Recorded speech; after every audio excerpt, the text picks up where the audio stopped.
Watak ilangi Mula Sukarni karep ben aja nganti dadi panganing Bathara Kala. Oh, lah dalam mekaten. Mekaten. Iya. Mula dina iki ngger kowe aja mingkuh. Pekewo lan dina iki anakku sing tak sang supaya dadi dalang penguratan ora ana liya ya mung jeneng kita ngger Bathara Wisnu awit sira iku dewaning banyu-banyu kuwi penguripan manjing katentreman. Kowe bisa nentremake marang sakabehing tangar apa doa iki mengaten ngustakaken dawuh. Nanging mangke rumiyin lho dados dalang penguratan kedah syaratipun kathah ya wong. Syarate apa ro Kaki? Katerusipun kedah gentur tapanipun utahe remen kulina talak brata. Lan kedah sampun mantu. Iya nyatane kowe ya wis mantu. Lan kowe iki ya wis kulina prihatin jaman nom-noman wis ora kurang-kurang ngemu prihatin. Wis mbok rewangi. Poso ngebleng kungkum lan nyekar-nyekar ya wis komplit. Oh ngaten. Ya kowe nyatane nek tumindakmu ya jujur awit dalang sejati dalang penguratan kuwi bojone ya mung siji nyatane bojomu ya mung siji ngono nggih. Oh nggih ngaten mboten ngestakaken dawuh.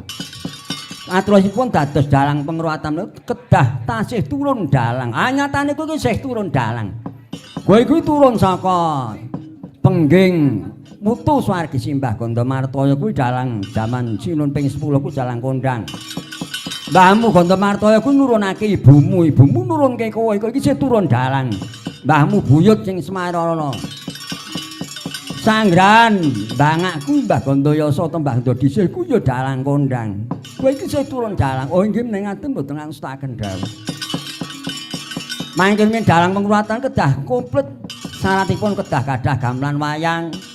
Kaitan komplit. Ah nyatane kuwi ya wis di gamelan priyanti dhewe ngono kok. Oh nggih. Karo kraitane sik wis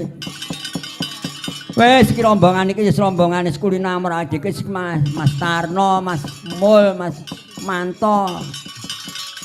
Kabeh iki rombongane sedulur awake dhewe kabeh Pak Pomo. Lha nggih. Wis engko sing ngiring karo kowe nggih. Ngakon stakaken dawuh. Mula dina iki kowe dandana dadi dalang penguratan karep ben aja nganti ngawis tarani ya nggih wis nggih mboten aku stakaken dawuh. Nanging ngaten lho, menika namung njageni dalang kok sok mara jejakne kedah nggadahi serati mboten nyetang pengendangan pengender niku kedah kadah. Ya sing ngendangi wis pasrahno karo Mas Ngali kuwi wis. Oh nggih, selok ambak yaine cek. Wah, sabetane kebukane sing medene ngilane tenan nggih. Karo Pak Slamet ngendeng mung cek mantep Mas Ngali. Wah, nggih menika leres ngono iki. Engkang gender saegenipun sinten? Ya, lha iku sapa? Sakmenika Siwa Narada. Ya, aku mbok kon gender ora mantra-mantra pengender wis kaya Mas Gita musuk kuwi kok. Mas Gita kan pengendere ya elok, grimingan ya mat. Apa Mas Manto ya gender ya elok. Nggih. Kakang Mas Brahma iki kula aturi dados pengender iki. Wah, aku sing gender. Iki Siwa Narada kula aturi dados pengendang kula. Ya, yen aku sing gender ya nek Siwa Narada ora diaturi gender aku sing gender ora apa-apa. Nggih, sakmenika Kakang Mas Brahma ngaturi wina jaman rumiyin kok pengender kedah wanita. Mila panjenengan kula aturi ngagem cara busana wanita. Wah, lah aku ora nggo gelungan ki piye? Mboten apa-apa nyambut ngen Mbak Yanti napa sinten? Ya sing tak dandan cara wadon itu semono. Ya aku tak nganggo mit secair dandan dina iki. Wah kosek aku didapuk napa-apa iki.